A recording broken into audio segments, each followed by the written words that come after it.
शांति सागर जी महाराज की, गुरु नाम गुरु आचार्य गुरुदेव पुष्पोत्तम सागर जी महाराज की, सबको पुलकित कर देने वाले राष्ट्र संत मनोकाचार्य पुलक सागर जी महाराज की।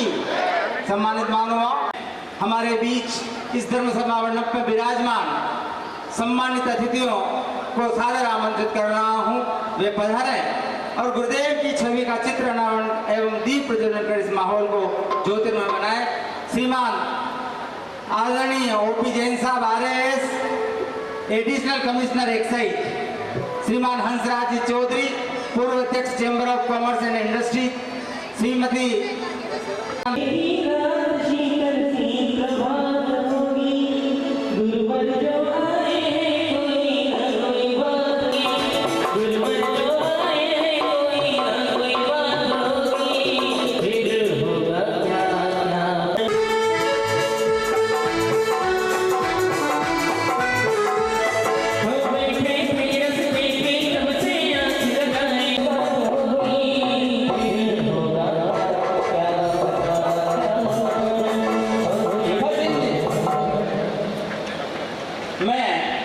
अतिथि देवो भव के अंतर्गत श्रीमान ओपी जैन साहब RAS एडिशनल कमिश्नर एक्साइज का करने के लिए मैं सादर आमंत्रित हूं। विनोद जी भागवत पधारे, स्वागत अभिनंदन करें और साथ ही श्रीमान हंसराज जी चौधरी पूर्व अध्यक्ष चेंबर ऑफ कॉमर्स इंडस्ट्रीज का स्वागत करने के लिए स्वागत अध्यक्ष नीलकमल जी अजमेरा साहब पधारे।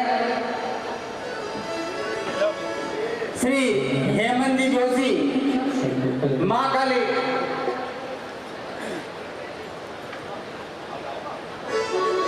श्रीमती विजय लक्ष्मी जी गलुंडिया एवं श्रीमती प्रीति जी संस्थापिका VT स्कूल का स्वागत करने के लिए श्रीमती सीमा जी फांदोर, त्रिशला जी डागरिया और अंजना जी गंगवाल पधारे।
गुरुदेव पधारे आया चातुर्मास है।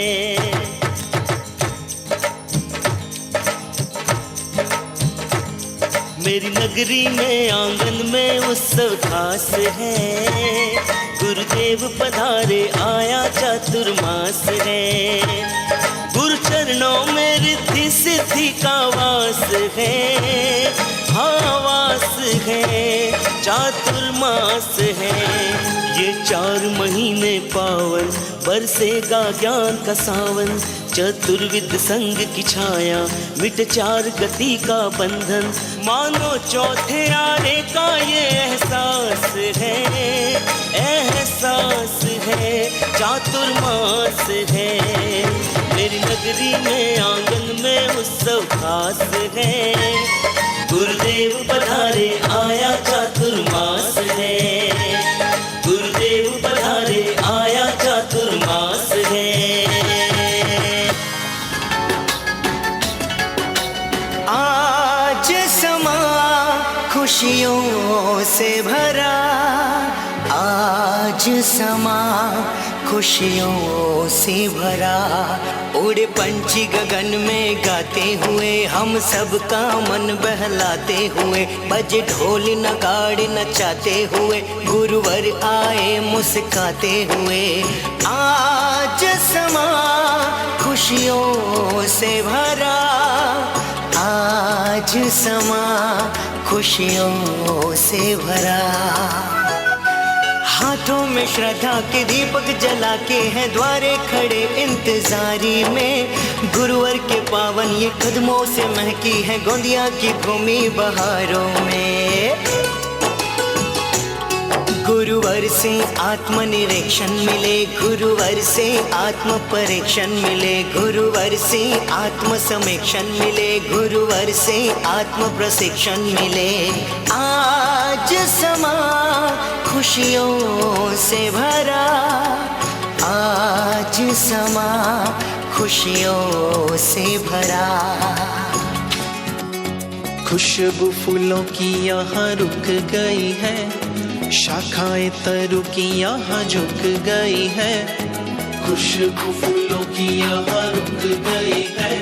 आज की आई है सवारी मेरे गुरुराज की, आई है सवारी मेरे गुरुराज की। प्राप्त करें और हमारा स्वागत और अभिनंदन स्वीकार करें। इसी क्रम में आमंत्रित कर रहा हूं श्रीमान गजपाल साहब राठौड़, जिलाध्यक्ष भाजपा उदयपुर, श्रीमान विजय जी आहूजा, मंडल अध्यक्ष।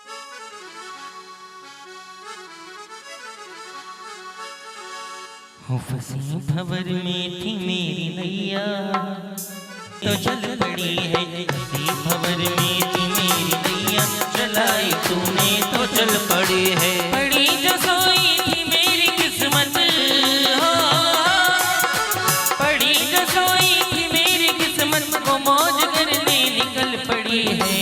अब दोनों हाथ उठाकर कहिए जयकारा गुरुदेव का। अरे फंसी भंवर में थी मेरी नैया, चलाई तूने तो चल पड़ी है। भंवर में थी मेरी नैया, चलाई तूने तो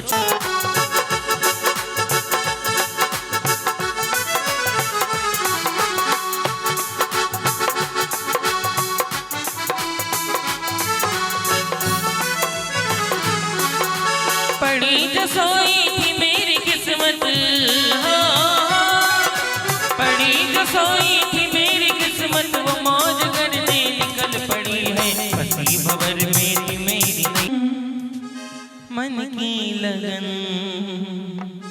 लगन से लगाया आपने। सोया था ये सारा जहां, सोया था ये सारा जहां। आज के पाद प्रक्षालन के पुण्यार्जक परम आदरणीय श्री महावीर जी, श्रीमती सरिता जी, साहिल जी वाणावत से निवेदन है आप पधारे, त्वरित गति से पधारे। गुरुदेव की दिव्य देशना हमें प्राप्त करनी है। हमारा शेड्यूल टाइम भी पूरित हो रहा है। सुशील जी शास्त्र भेंट, शास्त्र भेंट।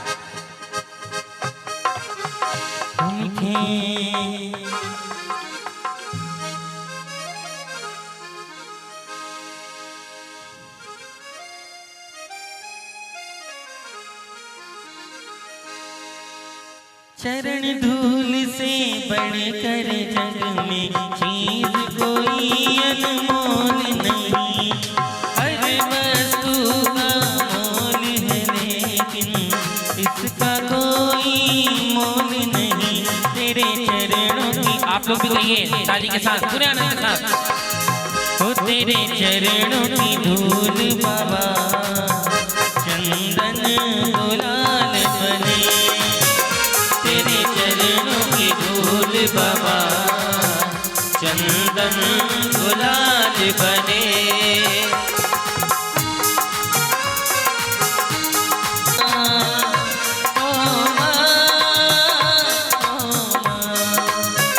ये जो दुनिया है जीवन है कांटों का, तू फुलवारी है ओ माँ। रहे हैं सभी लोग हाथ जोड़े, आवाज खोलिए इसकी। परमपिता परमेश्वर का स्मरण। देव्यः यदर्चा भावेन प्रमुदितमना दर्दुरेह क्षणादासीत् सर्गी गुणगण समृद्ध सुखनिधि लभन्ते सद्भक्ता शिव सुख समाजम किमु तदा। महावीर स्वामी नयन पथगामी भवतु मे। महावीर स्वामी नयन पथगामी भवतु मे। महावीर स्वामी नयन पथगामी भवतु मे। प्रथम तीर्थंकर ऋषभदेव भगवान की, भगवान महावीर स्वामी की, परम पूज्य गुरुदेव आचार्य श्री पुष्पदंत सागर जी मुनि महाराज की, अहिंसा परमो धर्म की।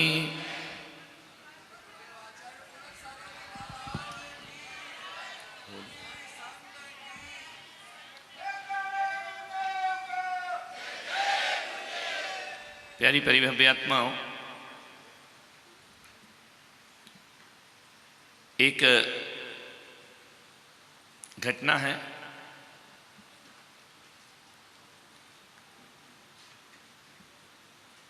आज का विषय मेरा है बुढ़ापे को सार्थक कैसे करें। 2 दिन से बेचारी बहू में है ना, कब तक बहू बहू बहू बहू। आज थोड़ा सास ससुर से भी निपट लेते हैं। पारिवारिक प्रवचन चल रहे हैं। एक घटना है, घटना क्या दुर्घटना है। शताब्दियों पूर्व, वर्षों पहले, अरबों खरबों वर्ष पहले इस आर्यावर्त में, इस जम्बूद्वीप में,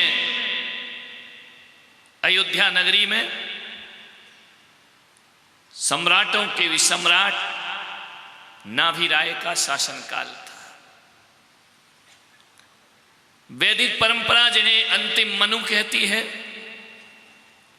और श्रवण परंपरा जिन्हें अंतिम कुलकर कह के याद किया करती है। कुलकर और मनु वो होते हैं जो जीवन जीने की कला सिखाया करते हैं। ध्यान रखना, जब मानवता मिट चुकी होती है तो मानवता को रोशनी देने के लिए कुलकरों का जन्म हुआ करता है इस धरती पर। ऐसी मान्यता पौराणिक है, शास्त्रों की है, वेदों की है, आगम निगम की है।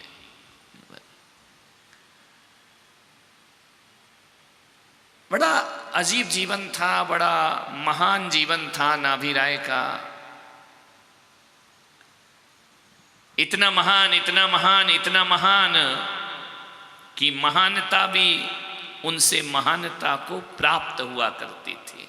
ऐसे नाभिराय इस धरती पर रहे। अयोध्या जैनों का भी शाश्वत तीर्थ है, तो अयोध्या वैदिक परंपरा का भी एक शाश्वत तीर्थ हुआ करता है। अयोध्या में यदि श्री राम का जन्म होता है तो अरबों खरबों वर्ष पहले प्रथम तीर्थंकर ऋषभदेव का जन्म भी अयोध्या में हुआ करता है। अयोध्या महान है, जहाँ पर युद्ध की जरूरत नहीं हुआ करती है। ध्यान रखिए, अयोध्या वह है जहाँ युद्ध समाप्त हो जाया करते हैं। मैं तो सकल समाज से कहता हूँ कि जैन समाज अपने जीवन में कुछ करे या ना करे, मरने से पहले एक बार सम्मेद शिखर की वंदना और अयोध्या तीर्थ की वंदना जरूर करना चाहिए। मानव जीवन सार्थक और सफल है। अयोध्या शाश्वत तीर्थ है। अतीत काल के जितनी 24 हैं वो सब अयोध्या में पैदा हुई हैं। भविष्य में जो होंगी वो सब अयोध्या में होंगी। अयोध्या जैसा पावन तीर्थ इस जगत में कोई दूसरा दिखाई नहीं दिया करता है। अयोध्या में मर्यादाएं हैं, अयोध्या में आचरण है, अयोध्या में चरित्र है। अयोध्या को विनीता नगरी भी कहा जाता है। वहाँ के लोग बड़े विनीत हुआ करते हैं, ध्यान रखना।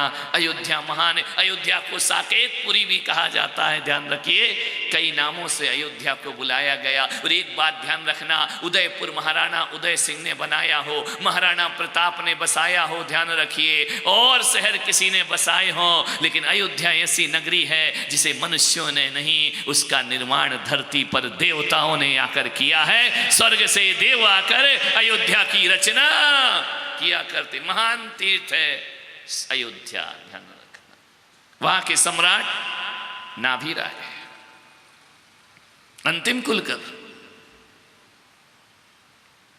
उनके एक पुत्र हुए जिनका नाम था ऋषभदेव, ध्यान रखिए।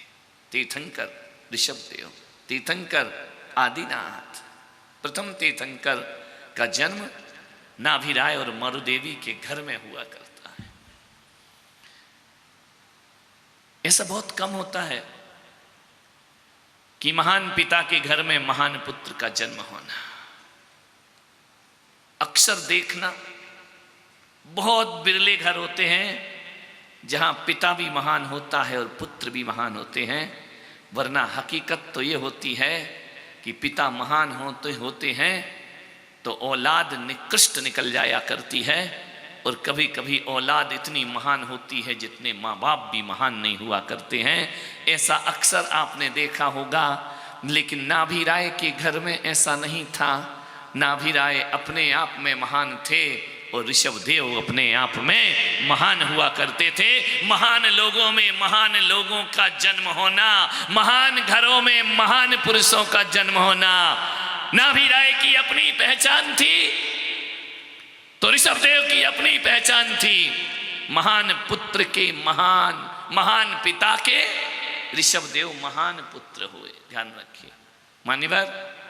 ऋषभदेव महान पिता के महान पुत्र ही नहीं थे, ऋषभदेव महान पुत्रों के महान पिता भी हुए। भरत जैसे, बाहुबली जैसे पुत्रों के पिता बनने का सौभाग्य जिन्हें अर्जित हुआ, ध्यान रखिए। कैसे घर होंगे जहां सभी महान लोग पैदा होते हैं, बिरले होते हैं ऐसे घर। मान्यवर, हो सकता है कि आपके घर में आप जितने महान हैं पुत्र ना हो। ऐसा होता है अक्सर, देखते हैं हम, जानते हैं हम, जो ख्याति हमारे पूर्वजों ने अर्जित की है वो हमारी औलाद अर्जित नहीं कर पाती है, ध्यान रखना। अमिताभ बच्चन ने जो ख्याति प्राप्त की अभिषेक बच्चन प्राप्त नहीं कर पाए, और राजीव गांधी ने, इंदिरा गांधी ने जो पाया वो राहुल गांधी नहीं पा पाए, ध्यान रखना। हर आदमी का अपना अपना व्यक्तित्व, अपना अपना जीवन होता है। ऐसा नहीं है कि महान घर से महान लोगों का ही जन्म होता हो। मान्यवर, अक्सर यही होता है। आपसे मेरा निवेदन है, आज जो विषय मैं यहाँ लेकर के आया हूँ, आज जो बात मैं आपसे करने जा रहा हूँ, एक बात याद रखना, एक पिता का कर्तव्य होता है। कोई बच्चों को जन्म देने से कोई माँ बाप नहीं बन जाता है। बच्चों को जन्म देने से जननी जनक बन सकते हो, लेकिन बच्चों को जो जीवन और संस्कार देते हैं वो माता पिता का दर्जा प्राप्त किया करते हैं, ध्यान रखिए। जानवर बच्चों को जन्म देते हैं, वो जननी जनक बन सकते हैं, लेकिन माँ बाप का दर्जा उनको प्राप्त नहीं हुआ करता है। मनुष्य को माँ बाप का दर्जा प्राप्त होता है। वो केवल जन्म नहीं देता है, वो बच्चों को जीवन भी प्रदान, जीवन जीने की कला सिखाया करता है। एक पिता का सबसे बड़ा कर्तव्य होता है, अपने बच्चों को इतना योग्य बनाओ, अपने बच्चों को इतना योग्य बनाओ, इतना योग्य बनाओ, इतना योग्य बनाओ, इतना योग्य बनाओ कि तुम्हारा बेटा विद्वानों की सभा में आगे बैठने की काबिलियत रखता हो, ध्यान रखिए। इतना योग्य, देखो फटर फटर मत करो, ढंग से। अब 4 बजा रहे, 4 नहीं बजा रहे। अरे मैंने कहा ना ढंग से करो यार, कोई भी काम जिंदगी में करो। प्रवचन नहीं कर सकते तो ताली तो ढंग से बजा सकते हो। ध्यान रखना, दिल से करो कोई भी काम जिंदगी में। जिंदा रहना है, मुर्दों की तरह मत जियो। मान्यवर, मैं आज यहाँ पर बूढ़ों में प्राण फूंकने का मैं काम करने के लिए अपना विषय यहाँ पर लेकर के आया हूँ। आपसे निवेदन है, ऐसा संस्कार दो कि तुम्हारे बच्चे विद्वानों की सभा में आगे बैठ सके, किसी संत ना बन सके, संत की पिच्छी ना पकड़ सके। तो ऐसे संस्कार दो कि संत का कमंडल पकड़ने की औकात तुम्हारे औलाद के पीछे आना चाहिए। आपके जीवन में संत के साथ चलने का सौभाग्य इतना तो अर्जित कर सके आपका पुत्र। ध्यान रखिए। मैं युवाओं से भी कह रहा हूं, जो बड़ी तेज ताली बजा रहे थे ना, नीले पीले लाल हरे, मैं आपसे भी कह रहा हूं कि अकेले पिता का और मां का कर्तव्य नहीं होता है, हमारा भी कुछ कर्तव्य होता है। युवा शक्ति से बेटों और बेटियों से कह रहा हूं, अपना जीवन ऐसा जियो, अपना जीवन ऐसा जियो कि कहीं से तुम्हारे पिताजी निकले तो लोग तुम्हें देखकर कहें कि बताइए सेठ जी, तुमने ऐसा कौन सा पुण्य किया था जो राम लक्ष्मण जैसे बेटों का तुम्हारे घर में जन्म हुआ है। ध्यान रखना, ये बच्चों का कर्तव्य है। तुम्हारे पिता का गर्व से माथा ऊपर उठना चाहिए।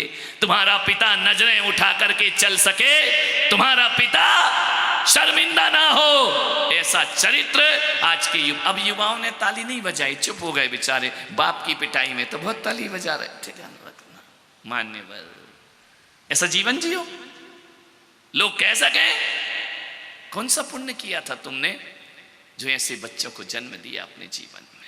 माँ बाप दोनों का कर्तव्य हुआ करता है। राज दरबार लगा है अयोध्या में, बिरदावलियां गाई जा रही है नाभि राय की। जो आ रहा है वो कह रहा है महाराजा नाभि राय की जय हो, प्रजापालक नाभि राय की जय हो, प्रजा वत्सल नाभि राय की जय हो, हमारे सम्राट नाभि राय की जय हो, अयोध्या नरेश नाभि राय की जय जयकार हो रही है। ध्यान रखना, जहां से नाभि राय गुजरते वहां से जय जयकार शुरू हो जाती। जिस गली से निकल जाए उनका रथ, लोग अदब से अपना माथा झुका दिया करते। ध्यान रखना, जो देखो वो प्रशंसा करता। एक बात याद रखना, एक होती है प्रशंसा और एक होती है प्रतिष्ठा। प्रशंसा 2 कौड़ी की चीज है, प्रतिष्ठा बहुत कम होती है। ध्यान रखना, एक बात याद रखना, आपसे निवेदन कर रहा हूं कि मोबाइल पर फोटो लेना, तस्वीर लेना आसान है, लेकिन जिंदगी में अपनी इमेज बनाना बहुत कठिन काम हुआ करता है। पूरी जिंदगी लग जाती है और हमारी इमेज नहीं बन पाती है। मान्यवर सोचिए, एक प्रशंसा है और एक प्रतिष्ठा है। प्रशंसा क्या है? प्रशंसा 2 कौड़ी की है। ध्यान रखना, जब तक कुर्सी है प्रशंसा चल रही है। ध्यान रखिए, जब तक आपके पास पद है प्रशंसा हो रही है। जब तक आपके पास हुस्न है, शरीर है, सदेह है, तब तक पिक्चर में फिल्म के हीरो हीरोइनों को प्रशंसा तो मिलती है लेकिन प्रतिष्ठा नहीं मिला करती है। ध्यान रखना, लोग उनके प्रशंसक तो हो जाएंगे, लोग शाहरुख खान के प्रशंसक हो जाएंगे, सलमान खान के प्रशंसक हो जाएंगे। एक बात याद रखना, लोग इनकी प्रशंसा तो जरूर करेंगे लेकिन इनके मंदिर कोई नहीं बनाएगा। ध्यान रखना, जो प्रतिष्ठित होते हैं, जो प्रशंसक होते हैं, उनकी केवल प्रशंसा होती है, और जो प्रतिष्ठित होते हैं वो लोगों के दिलों में अपने मंदिर बना लिया करते हैं, आस्थाओं के दिए जला लिया करते हैं। मान्यवर, प्रतिष्ठा पाओ। प्रतिष्ठा बलिदान मांगती है, प्रतिष्ठा आदर्श मांगती है, प्रतिष्ठा संस्कारों को मांगती है, और प्रतिष्ठा वो होती है जहां इंसानियत फलीभूत हुआ करती है, वो प्रतिष्ठा पाते हैं। बोलो, हमारे देश ने सदियों से राजाओं के सिंहासन को शीश झुकाया, लेकिन संतों की समाधि में अपने आस्था के फूल चढ़ाया करते हैं। हमारे यहाँ संतों की समाधियां पूजी जाती हैं। ध्यान रखिए, राजा जनक जब जाते थे अष्टावक्र की कुटिया में तो राजसिक अस्त्र शस्त्र बाहर उतार दिया करते थे, मुकुट उतार के रख देते थे रथ पर, बस सीमा समाप्त हुई, इससे आगे नहीं। अब मैं अपने गुरु की कुटिया में जा रहा हूं। जनक रथ से उतर के नंगे पांव अष्टावक्र की कुटिया में 1 किलोमीटर दूर चलकर जाते थे और जाकर के साष्टांग दंडवत किया करते हैं। मान्यवर, ये हमारे देश के संस्कार हैं। विचार करना है। अच्छा, कौन है जो अपनी प्रशंसा नहीं चाहता? ईमानदारी से, ईमानदार चाहते हो? बोलो, लोग तुम्हारा अच्छा बोले ऐसा चाहते हो या नहीं? बोलो ना भाई, बेईमानी मत करो। हर आदमी अपनी गुडविल चाहता है, हर आदमी अपनी प्रशंसा चाहता है। कौन है जो नहीं चाहता है? अरे योग्य चाहे तो चाहे, अयोग्य व्यक्ति भी चाहता है मेरी प्रशंसा होना चाहिए। और महिलाओं का तो पूछो ही मत, इतनी प्रशंसा की भूखी। लोग कहते हैं कि नेताओं ने महंगाई बढ़ा दी, मैं पुलक सागर कहता हूं इनने बढ़ा दी। ध्यान रखना है, सबसे ज्यादा महंगाई। विचार करो, ये आदमी क्या पहनता है? पैंट शर्ट कुर्ता पैजामा कोट पहन लेगा, एक अंगूठी पहन लेगा, एक चेन डाल देगा। तुम्हारा तो जय हो पैर की उंगली से शुरू होता है, आभूषण और सिर के ऊपर तक जाकर बैठा करता है। विचार करिए, सुबह की साड़ी कुछ, शाम की साड़ी कुछ। जब से मैं आया हूं विनोद को मैंने सफेद कुर्ते पैजामे में देखा है, लेकिन सीमा का क्या कहना, सुबह की साड़ी अलग दोपहर की अलग है। और दुकान में यदि ये चली जाए और दुकानदार इतना कह दे, मैडम आप पे तो इतना खिलता है, फिर रेट नहीं पूछना, पकड़ पैसा पैक कर घर भेज दे। ध्यान रखना, इतना कह दो कि आपसे क्या खिल रही है ये साड़ी आप पे। ध्यान रखना, थोड़ी सी प्रशंसा में, लेकिन आप इनकी प्रशंसा कर दिया करो। ध्यान रखना, क्योंकि महिलाएं जो होती है ना, एक बात मार के की कह रहा हूं, आदमी को बड़ी से बड़ा सम्मान भी मिल जाए तो उतनी खुशी नहीं मिलती है, लेकिन हमारे देश की मातृशक्ति ऐसी है, छोटी छोटी प्रशंसा से इन्हें बहुत बड़ी खुशियां प्राप्त हो जाया करती हैं। ध्यान रखना, आदमी संतुष्ट नहीं होता है, महिलाएं संतुष्ट हो जाए। अब बजाओ तालियां। इनको तो 3 लोग की धन भी दे दो ना तो ये खुश नहीं होते हैं। ध्यान रखना, एक पति पत्नी में झगड़ा हो गया, पति हमेशा बुराई करता, क्या बनाती है क्या बनाती है। पत्नी ने कहा यार कुछ भी बनाओ, ये आदमी गुस्सा ही करते रहता है। पूरी बनाओ तो गुस्सा, परम पूरी बनाओ तो गुस्सा, पराठे बनाओ तो गुस्सा, मीठा बनाओ तो, आज तक प्रशंसा ही नहीं करता है। एक दिन पत्नी पेन कागज लेके बैठी, बोल क्या क्या खाना है तुझे, जो तू कहेगा वैसे ही बनाऊंगी, जैसा मसाला बोलेगा वैसे ही। एक दिन उसने पूरा परफेक्ट भोजन बनाया, कोई कमी नहीं छोड़ी। उसने कहा कभी तो एक बार मुंह से प्रशंसा कर दे।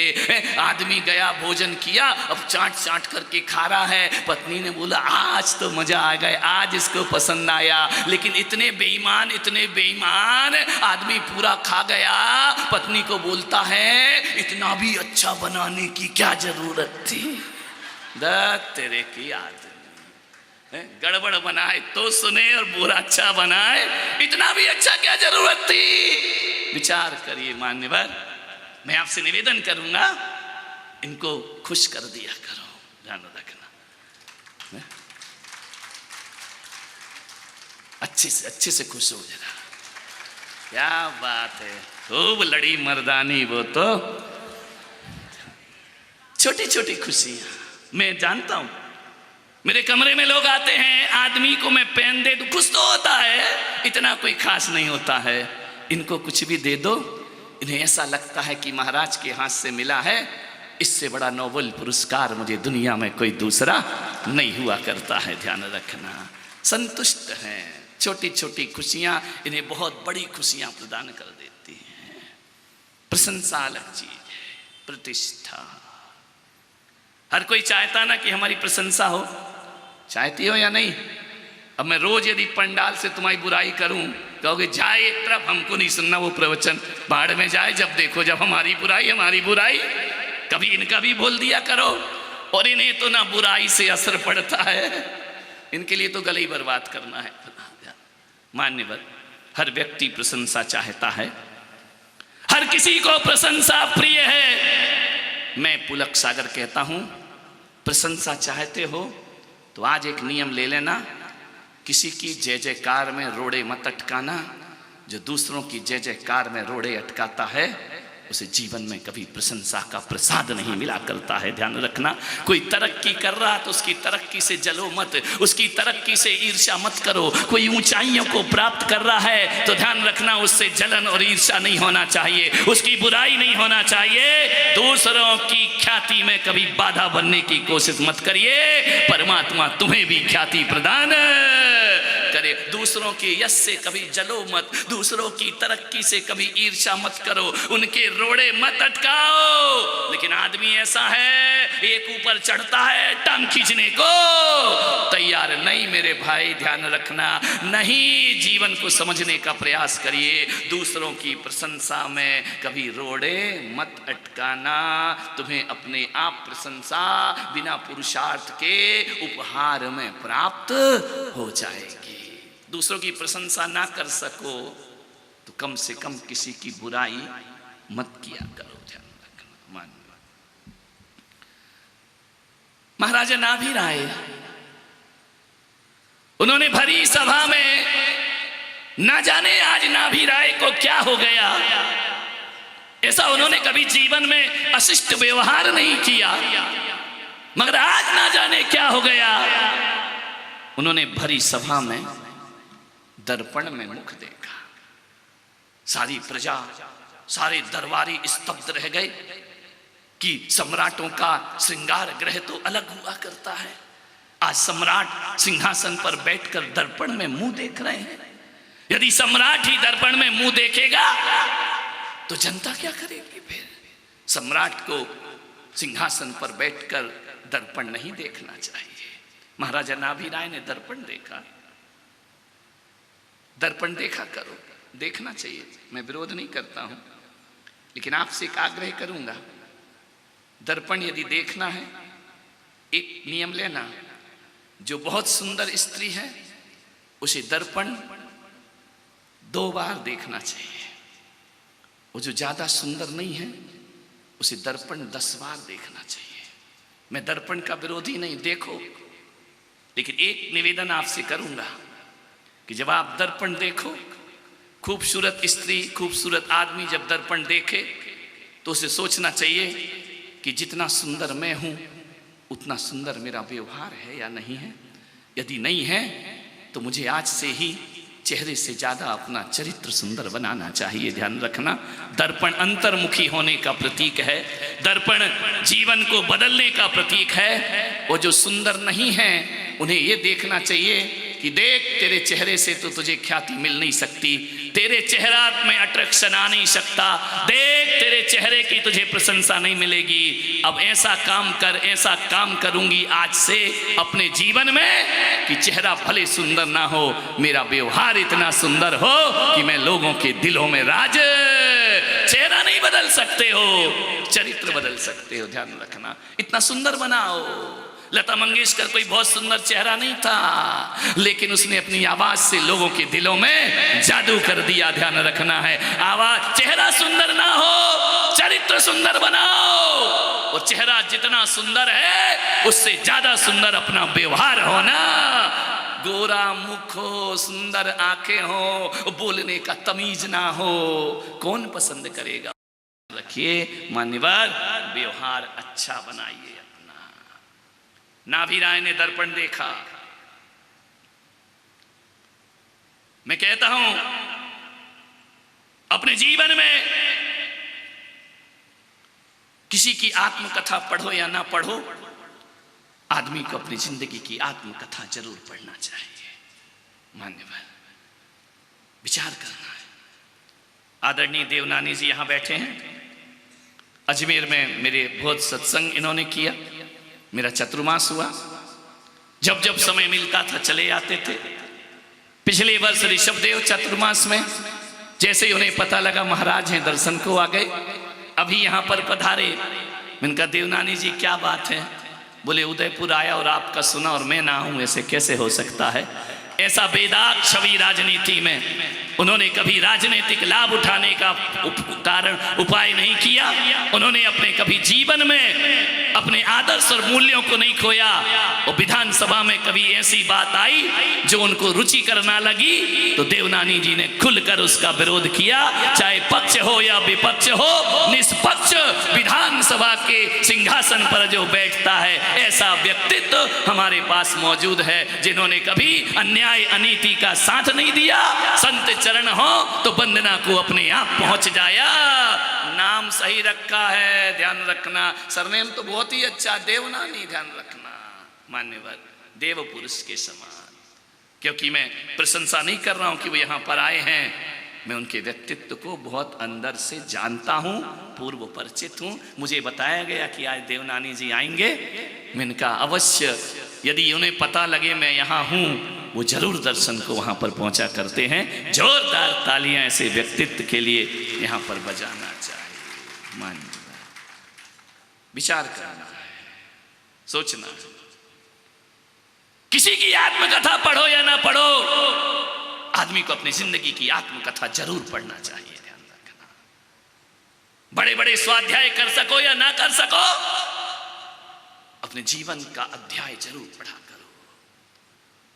महाराजा नाभिराय ने देखा दर्पण में दो घटना घट गई। उनके कान के बाल सफेद हो गए। महाराजा नाभिराय के कानों के बाल, बड़े मजे की बात है उदयपुर वालों। आज जाके दर्पण में देखना, जब भी बाल काले होते हैं ना, बीच से नहीं होते, यहीं से शुरू होते हैं। ध्यान रखना, कान के पास से जाके देखना। जो लोग डाई करा के आए वो नहीं। नीलकमल तुम्हारे बाजू में देखो, क्या तुम तो काले करा के आए हो, पड़ोस का देख लो। ध्यान रखना है, कान के पास से बाल सफेद होते, अक्सर बीच से कभी सफेद नहीं होते हैं। उनके कान के बाल सफेद हो गए और महाराजा नाभिराय ने दूसरा दृश्य देखा। उनका जो मुकुट है ना, वो झुकने लगा है।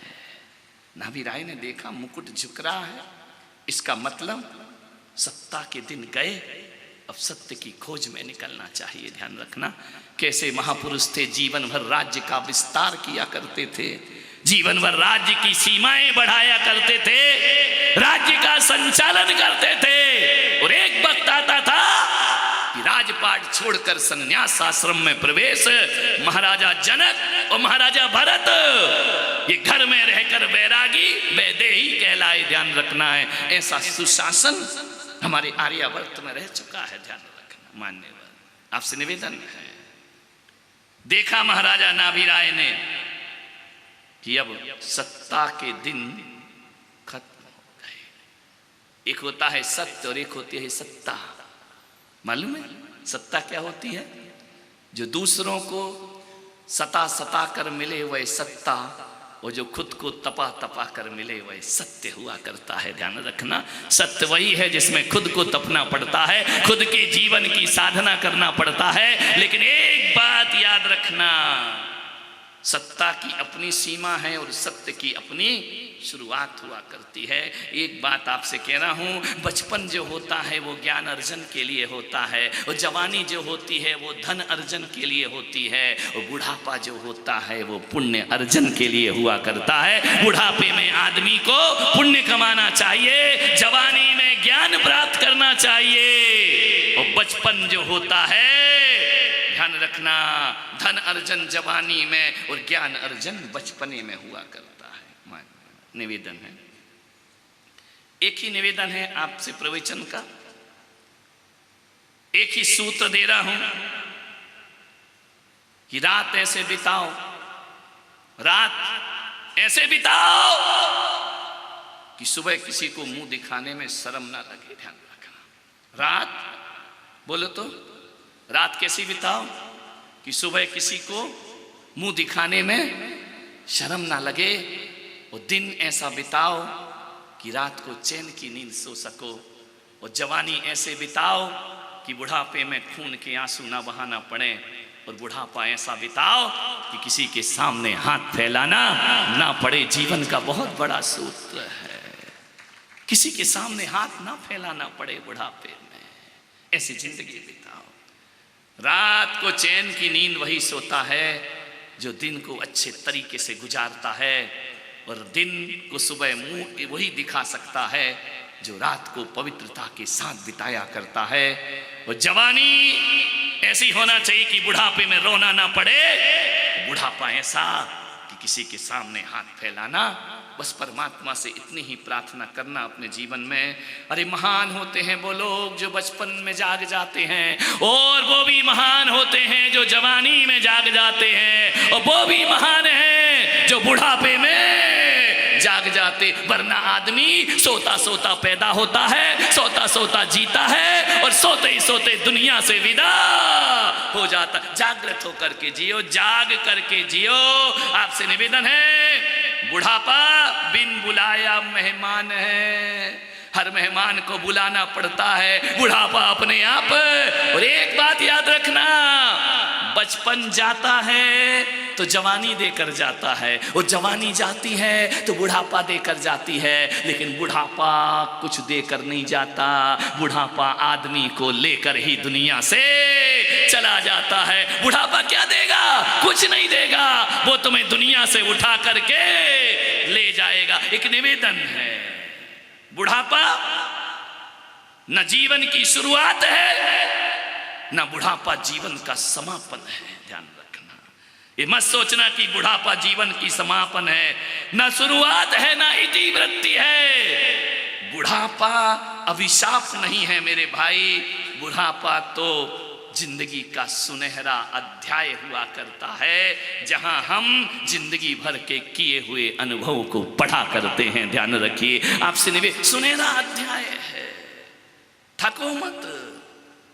मान्यवर आपसे निवेदन है, कृष्ण भी बूढ़े हुए, राम भी बूढ़े हुए, बुद्ध भी बूढ़े हुए। ध्यान रखना, बूढ़े सब होते हैं, आयु रही तो सबको बुढ़ापा आएगा।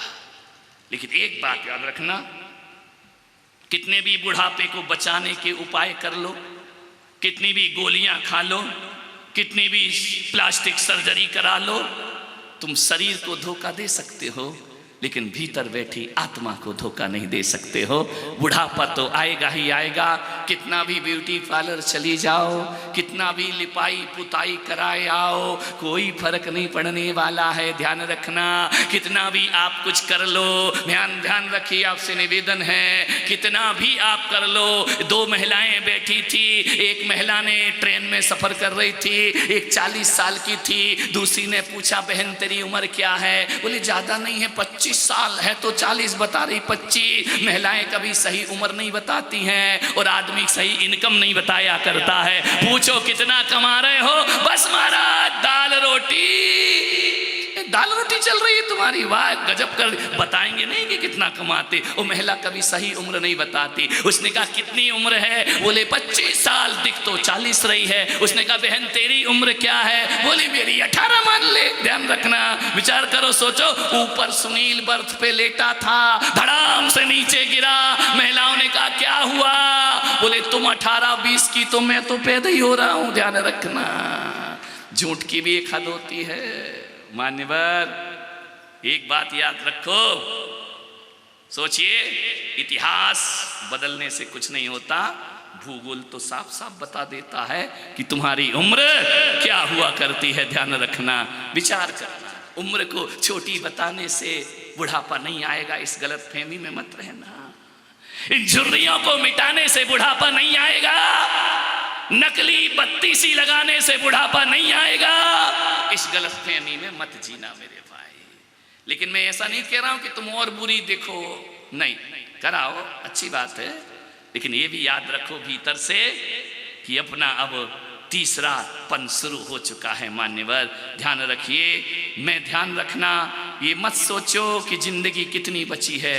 मैं बूढ़े और जवान में इतना ही अंतर कहता हूं, जो कहता है यदि 18 साल का जवान भी कहे कि ये काम मुझसे नहीं हो सकता है, ये मैं नहीं कर सकता हूँ, ये मेरे बस का नहीं है, तो मैं पुलक सागर उस 18 साल आदमी को, 18 साल के युवा को बूढ़ा कहूँगा। वो 90 साल का बूढ़ा कहे मेरा युग कल भी था, आज भी है और आगे भी रहेगा। वो 90 साल का भी 18 साल के जवान के हौसले रखा करता है। ध्यान रखना, मैं तन के बूढ़ों की बात नहीं कर रहा, मैं मन के बूढ़ों की बात कर रहा हूँ। मेरा चतुर्मास जहाँ हो रहा है वहाँ के ध्यान रखना।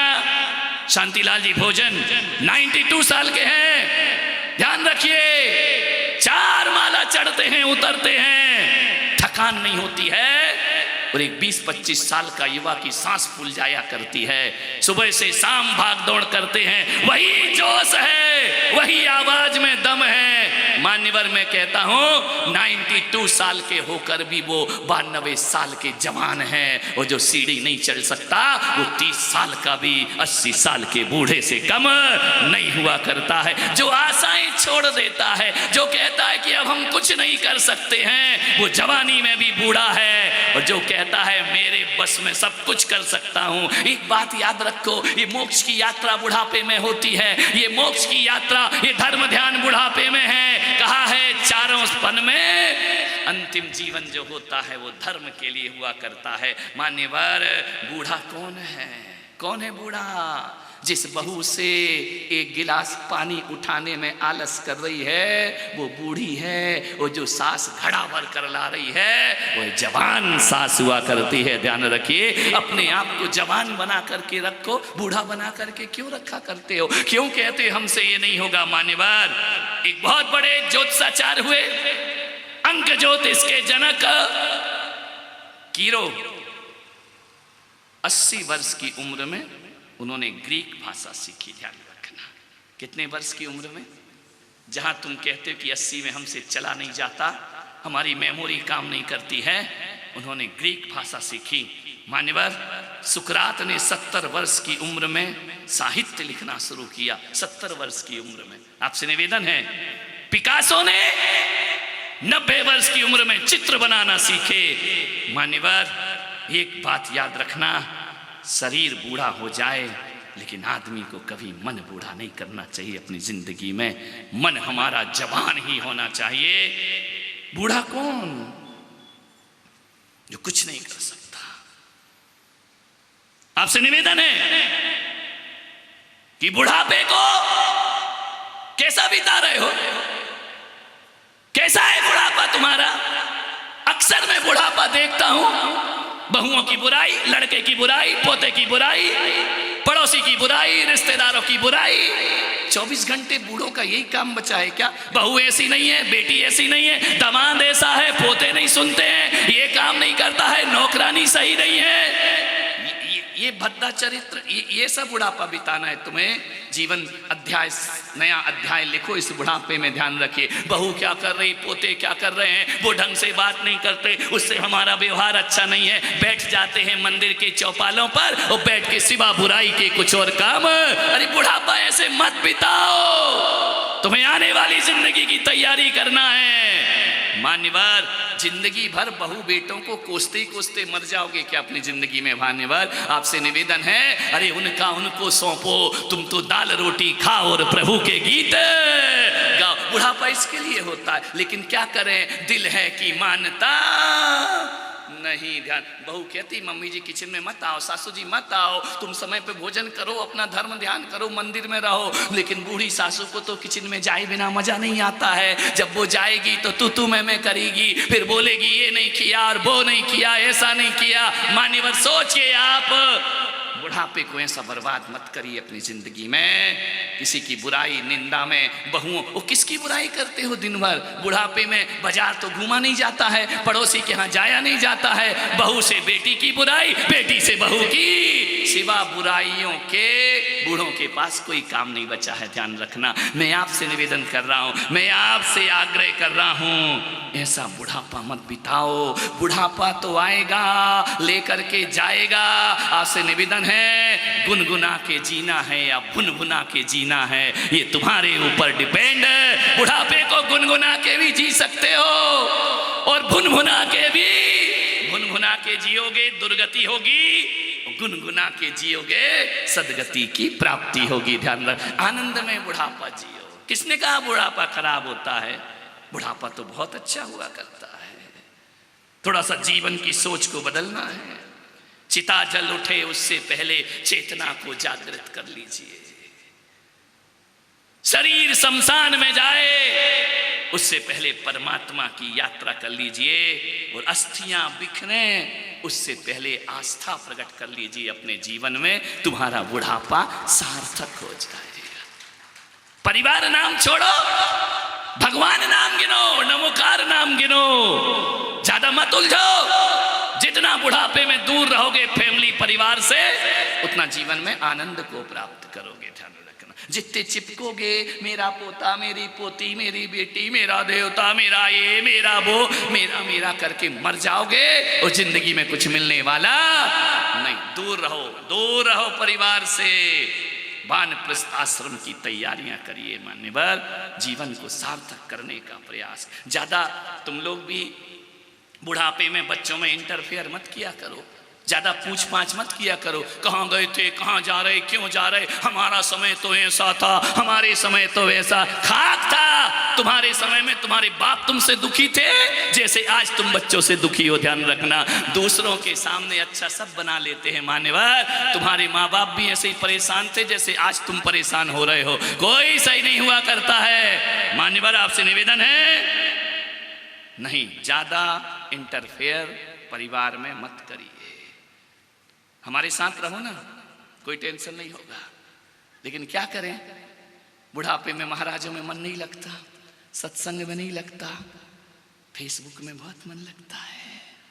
इंटरनेट चला रही है अम्मा जी बैठकर, चैटिंग कर रही है अम्मा जी बैठकर, टीवी देख रही है अम्मा जी बैठकर। टीवी भी देखती है, अखबार भी पढ़ती है, वो देखती भी है बहू क्या कर रही है, पोता क्या कर रहा है। अच्छा, उसके पीहर से उसकी माँ आ गई है, उसका भाई आ गया, तुम्हारे छाती में होली जल गई। ध्यान रखना है मान्यवर, विचार करना है आपको।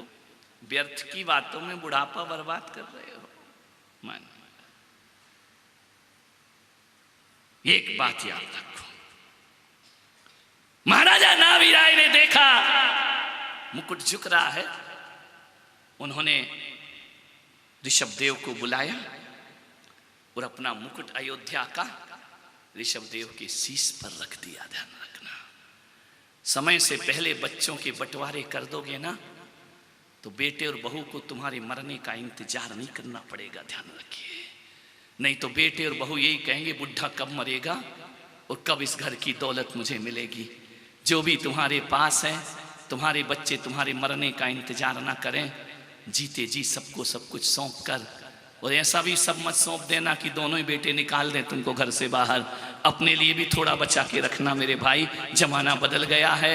ध्यान रखना, जिन तार में करंट नहीं होता ना उनमें लोग कपड़े सुखाते हैं। ध्यान रखना, थोड़ा करंट पैदा करो, नहीं तो तुम्हारी जिंदगी बर्बाद हो जाए। कपड़े सुखाने के काम आओगे तुम, करंट रखो तारों में, अपने लिए भी बचाओ, इतना बचाओ कि धर्म ध्यान में पैसा खर्च करना हो तो तुम्हें अपने औलाद का मुंह ना देखना पड़े, उनके सामने हाथ फैलाना ना पड़े।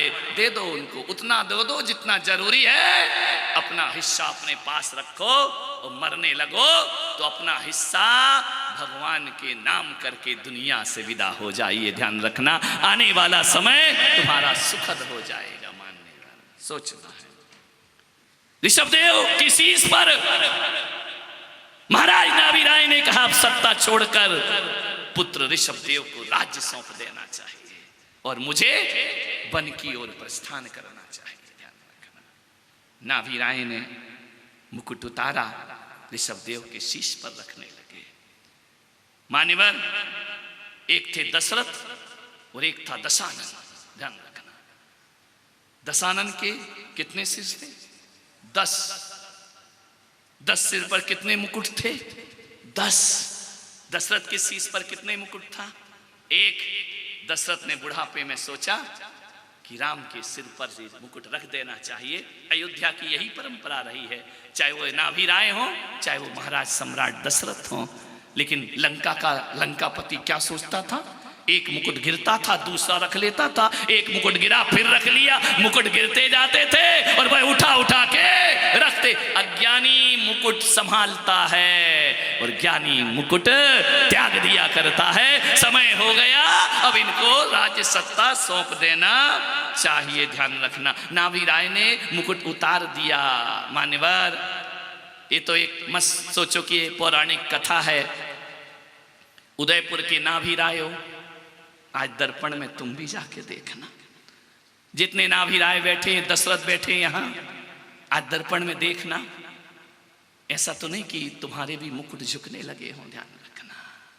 घरों में सासू अम्मा कब तक महारानी बनी रहोगी, ध्यान रखिए। जरा देखो तो मुकुट सीधा है या झुक गया है।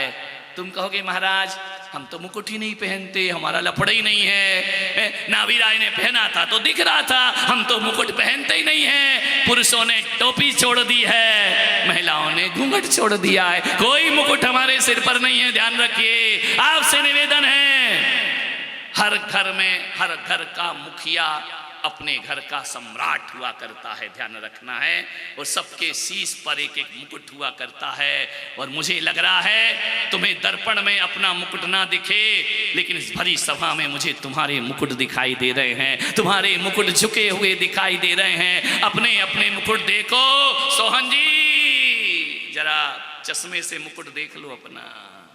मान्यवर प्रकाश जी मुकुट देखना घर जाकर के, झुक रहे हैं या थमे हुए हैं? झुक रहे हैं मुकुट। आप कहोगे कैसे झुक रहे हैं? मैं बताता हूं, तुम्हारे मुकुट झुक गए। पहले का वो समय था जब तुम दुकान से घर आते थे ना, और एक आवाज लगाते थे, वो 3 जगह से पानी आता था। पत्नी अलग लेके दौड़ती थी, नौकरानी अलग लेके दौड़ती थी, बहू अलग लेके दौड़ती थी। पापा जी आए पानी दो, डैडी आए पानी दो। और अब 3 आवाज लगाओ और एक जगह से भी पानी ना आए तो समझना मुकुट, बोलो बोलो बोलो, पहले आते थे तो माहौल बदल जाता था, और अब आ जाओ और चले जाओ कोई फर्क नहीं पड़ता। तो समझना तुम्हारे मुकुट झुक चुके हैं। और सासुओ तुमने कहा यूं और बहू ने कहा क्यों, तो समझना मुकुट झुक गए। अब तुम्हारा सम्मान घर में खत्म हो चुका है, ध्यान रखना। बढ़ के लड़के जवाब देने लगे, समझना मुकुट झुक गया तुम्हारा। ध्यान रखिए, स्मरण रखिए। यदि बेटे जवाब दें और तुम कुछ सलाह दो और बेटा कहे पापा मत बोला करो, हम अपना कर लेंगे ना, तुम क्यों बीच बीच में सलाह देते हो, तो समझना तुम्हारे मुकुट, बोलो अब रावण हो या दशरथ हो, बोलो बोलो, अब तुम मुकुट को रिपेयर करने में लगे रहते हो, उसे और मजबूत बनाने में लगे रहते हो। नाभि राय हो दशरथ बनो, घर गृहस्थी से हाथ जोड़ो और जीवन बुढ़ापा बहुत अच्छे से शांति से बिताने का प्रयास करिए, ध्यान रखिए। मान्यवर सोचना है, अब तुम्हारी कोई बात नहीं सुनी जाती घर में। अब तुमसे कहा जाता है पापा चुपचाप बैठो। ध्यान रखना, सम्मान खत्म हो गया, सम्मान खत्म हो गया। कौन कौन से दशरथों के मुकुट झुक गए, जरा दिखाना, हाथ उठाओ जरा। किस किस के कैसे उठाए महाराज? अभी तो रिपेयर कराया है चतुर्मास के पहले। ध्यान रखना, रिश्ते संभालो। मान्यवर सोचना है, जब घर में ही तुम्हारा मजाक बनने लगे, जब घर में ही तुम्हारी बातों को तवज्जो ना दी जाए, एक बात याद रखना, दुनिया की नजरों में इज्जतदार बनना आसान है और अपने परिवार में इज्जतदार बनना बहुत कठिन काम हुआ करता है। अपने परिवार में प्रतिष्ठा पाओ। नाभि राय ने जगत में भी पाई और अपने परिवार में भी नाभि राय प्रतिष्ठित होकर के जिए। उन्होंने कहा कि ऋषभ कुमार अभी राज्य भार मुझसे संभलता नहीं है, मैं इसे तुम्हारे शीश पर रखना चाहता हूं। नहीं सुधरता। एक बूढ़ा था, इतना परेशान, इतना दुखी, रिटायर्ड हो गया। अब रिटायर्ड हो जाओ तो बुढ़ापा और कटना मुश्किल हो जाता है, ध्यान रखना। अब ऑफिस जाना नहीं, नौकरी में जाना नहीं, अब घर में बैठ गए, टेंशन तुमको नहीं बहू को हो जाता है, क्योंकि तुम दिन भर टॉक टाक करोगे, दिन भर बोलोगे, दिन भर बोलोगे, बहू भी कहेगी यार कितना सुनना, बुढ़ा बोलती रहता है, जब देखो जब, कहाँ गई थी, किटी पार्टी में क्यों गई, किसके सामने घूम रही है, बहू चाय ला, बहू नाश्ता ला, बहू ये कर, बहू वो कर। उसने कहा यार ये सरकार भी बहुत जल्दी रिटायरमेंट देती है, देवनानी जी से कहूंगा कि थोड़ा और बढ़ा दिया जाए, घर सुख शांति से जिएगा, दिन भर चे चे पे पे। अरे उसने कहा यार ये रिटायर्ड क्या हो गया, मेरा जीना आराम हो गया है। उस बहू ने परेशान हो गया बूढ़ा। छोटी बहू कहती हम नहीं रखेंगे, बड़ी बहू कहती है हम नहीं रखेंगे, क्या किया जाए। समाज के लोगों ने कहा प्रतिष्ठित घर है, ऐसा नहीं होना चाहिए, ये अच्छा व्यवहार नहीं है समाज में। दोनों बहू बेटियों को पंचों ने समझाया, समझाने के बाद क्या हुआ, फैसला हो गया कि 15 दिन तुम रख लेना, 15 दिन तुम रख लेना। बूढ़ा बोला 31 का महीना हुआ तो क्या करूंगा, फिर कहां जाऊंगा मैं, 15 का तो फैसला हो गया, 31 को क्या होगा। बोले 31 में मंदिर में जाके जागरण करो, आराम से रहो, भगवान का भजन करो, प्रभु का। उस बूढ़े को मैंने देखा, बड़ा दुखी था, मेरे पास आया, बोले महाराज बड़ा परेशान हूं, बड़ा दुखी हूं, क्या करूं। मैंने कहा क्या परेशानी है। बोले दोनों बच्चे रखना नहीं चाहते हैं, दोनों को मेरी दौलत चाहिए, लेकिन बाप किसी को नहीं चाहिए, बूढ़ा किसी को नहीं चाहिए, पैसा सबको चाहिए। तो मैंने कहा एक काम कर। बोले क्या। मैंने कहा एक वृद्धाश्रम है मेरा पुष्पगिरी में, तुम जाओ उसमें जाके रहने लगो, तुमको पेंशन मिलती है। बोले मिलती है। मैंने कहा कितनी मिलती है। बोले 6वां वेतन आयोग भी लागू हो चुका था रिटायर होते होते। तो मैंने कहा कितनी मिलती है। तो बोले 30-40 हजार तो मिल जाती है। मैंने कहा अरे बूढ़े आदमी, अकेला है, बुढ़िया चली गई तुझे छोड़कर, 40 हजार में तेरा गुजारा नहीं होता। अरे गुजारा तो बोले हो जाएगा, बच भी जाएगा पैसा। तो मैंने कहा एक काम कर, बड़े को भी छोड़ और छोटे को भी छोड़, जा वानप्रस्थ आश्रम में जाकर के वृद्धाश्रम में रह, भगवान का भजन कर, किसी के हाथ मत फैलाना। गवर्नमेंट तुझे तनख्वाह दे रही, गवर्नमेंट पेंशन दे रही है, आराम से दिन गुजारना, मुनियों को आहार देना, भगवान की भक्ति करना। बोले महाराज कह तो सही रहे हो। तो इनका फिर मैं फोन लगाऊं, करूं तुम्हारी रुकने की वहां व्यवस्था, खूब पूजा भक्ति करना। बोले महाराज 12 घंटे का समय दे दो, कल का समय। दूसरे दिन मेरे पास आया, मैंने कहा दादाजी जा रहे हो। बोले महाराज आप कहे तो बिल्कुल सही रहे हो, रात भर मैंने सोचा तुम्हारे जैसी शिक्षा किसी की नहीं हो सकती है। तो मैंने कहा मैं कमरा बुक करूं तुम्हारा वृद्धाश्रम का। बोले महाराज फिर मन ये आता है, तैयारी तो कर ली, अटैची लगा ली, पूरी तैयारी है जाने की। तो मैंने कहा आप क्या विचार है। बोले अब ये सोचता हूं कि महाराज जाने दो ना, बच्चे हैं तो अपने ही। मैंने कहा जाओ भाड़ में, अब तुम ध्यान रखना,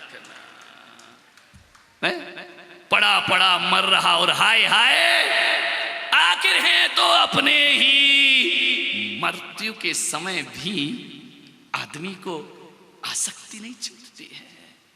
आसक्ति मालूम है क्या होती है। आसक्ति क्या होती है। आसक्ति बोलो, आसक्ति की क्या परिभाषा है। आसक्ति बोलो रे पंडितों, आसक्ति क्या होती है। जो आ तो सकती है पर जा नहीं सकती, उसे कहते हैं आसक्ति। ध्यान रखना, वो आ सकती है लेकिन छोड़कर जा नहीं सकती। आद्य शंकराचार्य ने कहा अंगम गलितम पलितम मुंडम दसन विहीनम जातम तुंडम वृद्धो याति गृहत्या दंडम तदपि न मुच्यति आसा पिंडम। आद्य शंकराचार्य कहते हैं कि अंगम गलितम पलितम मुंडम दसन विहीनम जातम तुंडम वृद्धो याति गृहत्वा दंडम तदपि न मुच्यति आसा पिंडम। अंग अंग गल गए, बाल सफेद हो गए, दसन विहीनम, दांत गिर गए, वृद्धो याति गृहत्वा दंडम, बुढ़ापे का दंड ग्रहण कर रहा है, तदपि न मुच्यति आसा पिंडम। उसके बाद भी इच्छाएं तेरी शांत नहीं होती हैं। ध्यान रखना, इच्छाओं को छोड़ो मेरे भाई, आशाओं को छोड़ो।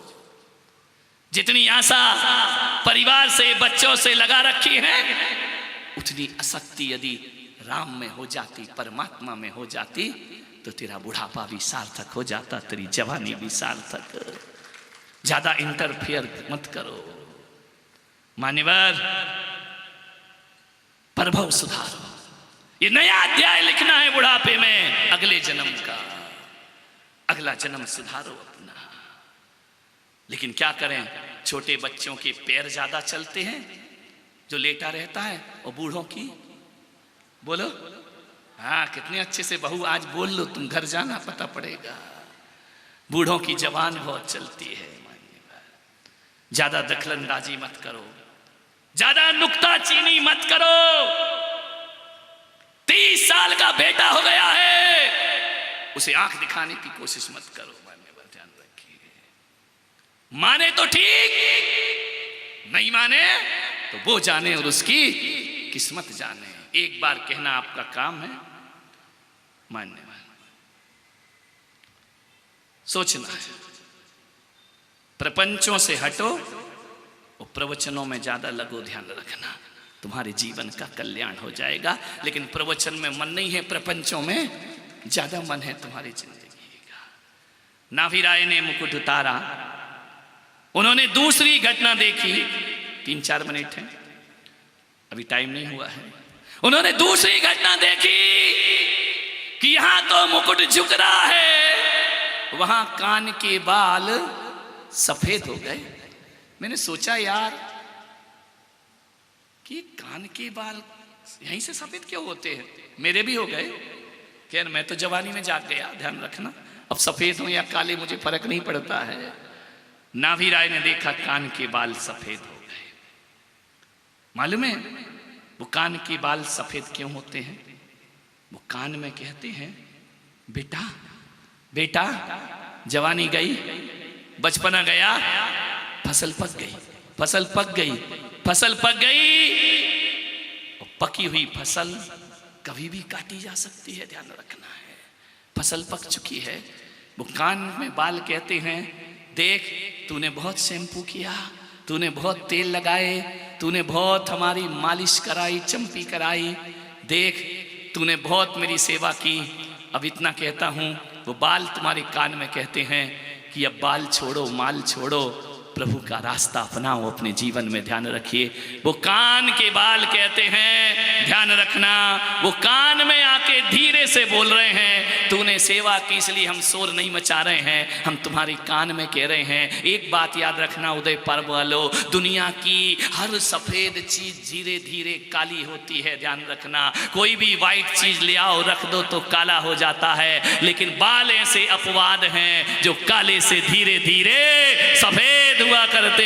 बाकी काला रंग कभी सफेद नहीं होता है, ध्यान रखना, काला रंग कभी सफेद नहीं होगा। लेकिन बाल ऐसे हैं जो काले से धीरे धीरे सफेद हो जाया करते हैं। वह कहते हैं, ए नादान, काली करतूतें छोड़ और सफेद जिंदगी जीना प्रारंभ कर दे। ये बालों का संदेश हुआ करता है। मान्यवर, काली करतूतें बंद करो, अच्छी जिंदगी जियो, उज्जवल जिंदगी जियो। एमपी में एक परंपरा है कि अब यहाँ की मुझे नहीं मालूम है, भोजन करने बैठो ना तो पहले जल आता है, पूरी आती है, सब्जी आती है, उसके बाद थोड़ा मीठा आता है, नमकीन आता है, उसके बाद थोड़े फ्रूट्स भी दे देते हैं, सबसे लास्ट में एमपी में चावल जाता है। समझ में क्या परोसा जाता है तुम्हारे यहाँ? बोलो, कौन बोला? हम तो बुढ़ऊ को पहले चावल ही रख देते हैं। ध्यान रखना, विचार करिए। मध्य प्रदेश में, उत्तर प्रदेश में परंपरा है, सबसे आखिरी में चावल आता है। चावल का रंग कैसा होता है? बोलो ईमानदारी से। चावल आ गया, इसका मतलब क्या है? इसका मतलब इतना ही है, परोसने वाला कह रहा है अब गुलाब जामुन का इंतजार मत करना, अब चमचम नहीं आने वाली है, अब कचौरी नहीं मिलने वाली है, अब पूरी नहीं मिलने वाली है, अब चावल आ गया। इसका मतलब चावल खाओ, हाथ धो और उठ उठ जाओ। भगवान ने भी सर पे चावल परोस दिए हैं, ध्यान रखना।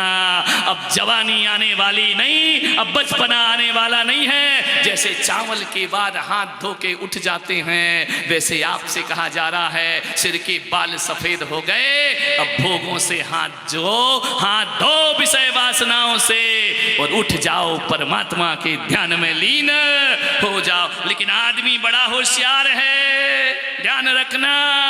यहाँ बाल सफेद हुए, वहां हेयर ड्राई करके आ जाता है, ध्यान रखना, जवान हो जाता। यहाँ दांत टूटे नए लगवा लिया करता है, आजकल तो फिट ही हो जाते हैं। पहले तो फोल्डिंग वाले थे, लगाओ निकालो लगाओ निकालो, आजकल तो दांत फिट हो गए। आदमी सोचता अभी मैं कहाँ बूढ़ा हूँ। एक आदमी से कहा कि देख तेरा बुढ़ापा, अरे बोले काय के बाल आजकल तो बच्चों के सफेद हो जाया करते हैं। कितना बुढ़ापों से निगाह फेरोगे, ध्यान रखना है, कितना मुंह छिपा करके जियोगे।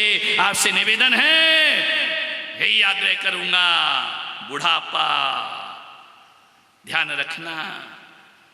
बुढ़ापा एक बीमारी का घर नहीं, स्वस्थ रहने का एक टॉनिक भी हो सकता है, ध्यान रखना है। आपको निवेदन है,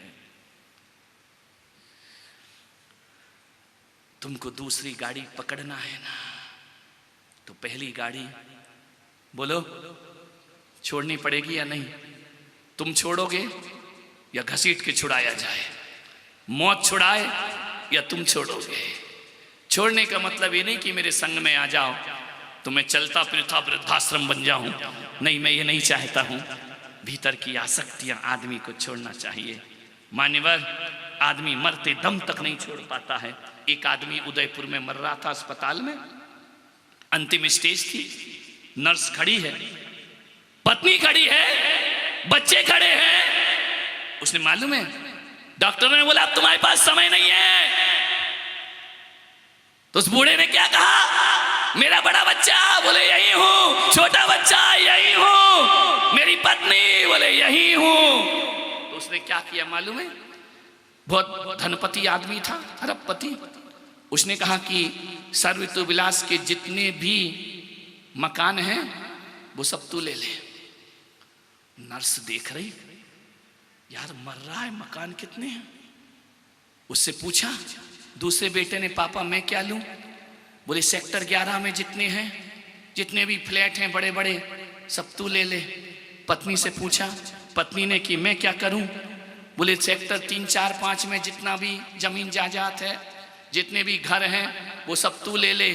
नर्स ने कहा, सौभाग्यशाली हो देवी आप, तुम्हारा पति इतना अरबपति है कि 50 फ्लैट वहाँ के और 100 फ्लैट वहाँ के और 500 मकान यहाँ के।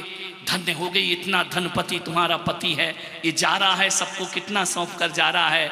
उसने माथे पर हाथ रखा, बोला काय का धनपति है? बोले इतने मकान दे रहा है, इतने फ्लैट दे रहा है, ये धनपति तो है। बोले काय का धनपति है? जिंदगी भर अखबार बांटा है।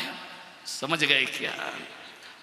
और हमें भी अखबार ही पकड़ के जा रहा है कि सर्वत्र विलास के इतने फ्लैट में डाल देना, वहां इतने डाल देना, काय का धनपति। ध्यान रखना, मान्यवर, सोचना है, आपको विचार करना है। आपसे निवेदन करूंगा, जीवन में अंधेरों को कोसने की बजाय, जीवन में अंधेरों को कोसने की बजाय आशाओं के दिए जलाओ, अंधेरा छोड़कर भाग जाएगा आपके जीवन से। ध्यान रखिए। आपसे मैं निवेदन करना चाहता हूँ, बचपन मुफ्त में मिलता है, जवानी कमाना पड़ती है और बुढ़ापा मांगना पड़ता है। मान्यवर, आपसे मैं इतना ही आग्रह बड़ी विनम्रता के साथ कर रहा हूँ, एक ही चीज अपने जीवन में याद रखना, बुढ़ापा भुनभुना के जीना है या गुनगुना के जीना है। ध्यान रखिए, गुनगुना के जीना है तो परमात्मा का हाथ पकड़ो, और भुनभुना के जीना है तो संसार और परिवार का हाथ पकड़ो। ध्यान रखिए। आपसे निवेदन है, बुढ़ापा कभी आपको नहीं सताएगा जीवन में,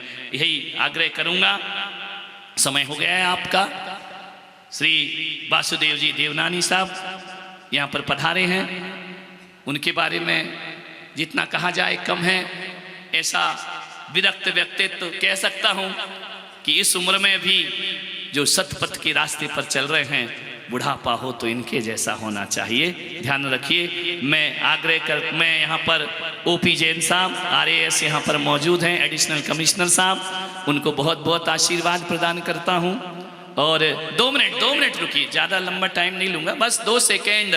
और हंसराज जी चौधरी, हेमंत जी जोशी, महंत महाकाली शक्तिपीठ, उनको आशीर्वाद देता हूँ। लोकेश जी द्विवेदी, उप महापौर पूर्व, श्रीमती विजय लक्ष्मी जी यहाँ पर समाज सेविका के रूप में बहुत अच्छा कार्य कर रही हैं। हजारों महिलाएं जिनकी एक आवाज़ पर खड़ी हो जाया करती हैं। श्रीमती प्रीति जी संस्थापक बेटी स्कूल, जिन्होंने मुंबई में भी उनके भाई ने बड़े झंडे गाड़ रखे हैं, उन्हें आशीर्वाद देता हूं। राजन जी समदानी साहब भीलवाड़ा से पधारे हैं, इन सबको मैं आशीर्वाद देता हूं। गजपाल सिंह जी राठौड़, विजय जी आहूजा, इन सबको भाजपा कार्यकर्ताओं को आशीर्वाद प्रदान करता हूं।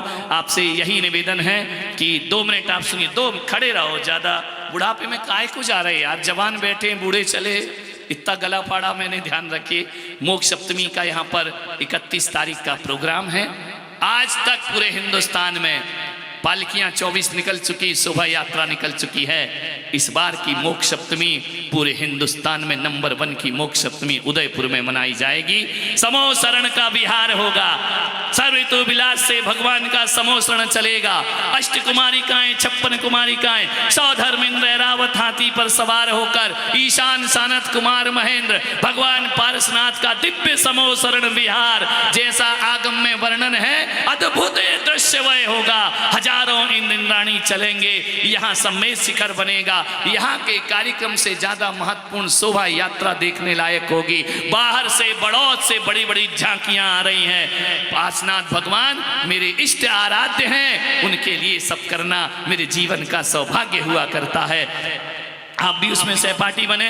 मैं 2 मिनट के लिए वासुदेव जी देवनानी साहब को यहाँ पर बुलाना चाहता हूँ। मेरे बहुत अजीज हैं, मेरे बहुत पसंदीदा नेता हैं यहाँ पर पधारे। नेता क्या कहा जाए, राष्ट्रभक्त की संज्ञा उन्हें दी जाए, देशभक्त की संज्ञा दी जाए। नेता अलग होते हैं और राष्ट्र के सजग प्रहरी अलग हुआ करते हैं। देवनानी जी से कहूँगा 2 मिनट अपने विचार यहाँ पर जनता के बीच में रखें। 2 मिनट सुनिए, 2 मिनट सुनिए। परम पूज्य पुलक सागर जी के दर्शन और प्रवचन सुनकर के निश्चित रूप से अभिभूत हुआ और जीवन को एक नई दिशा देने वाले, किस प्रकार से जीवन जिया जाए, उस पर जो मार्गदर्शन किया, मैं समझता हूँ हम सब के लिए बहुत ही प्रेरणादायक है। और नाम ही इसका जो रखा है, ज्ञान गंगा महोत्सव, इससे बढ़िया ज्ञान की गंगा बहाने वाले संत को मैं चरणों में नमन करता हूँ। केवल एक ही आशीर्वाद मांगता हूँ सबके सामने कि इतनी ताकत दें कि मैं अपना बाकी का जीवन जनता की सेवा करता रहूँ और निष्काम भाव से करता रहूँ। ये मुझे आशीर्वाद दे महाराज, बाकी उसके अलावा मुझे कुछ भी। जावानी के सोबाणी मस्तक धरूं सदा देत हों धोख, ही जिनवाणी भारती तो ही जपो दिन रैन, जो तेरा शरणागहे सो पावे सुख चैन। 9 बार नमोकार, जिन्हें नमोकार नहीं आता है अपने भगवान का स्मरण करें। जय हिंद, जय मेवाड़। प्लीज मेरे YouTube चैनल को सब्सक्राइब जरूर करें। Thank you.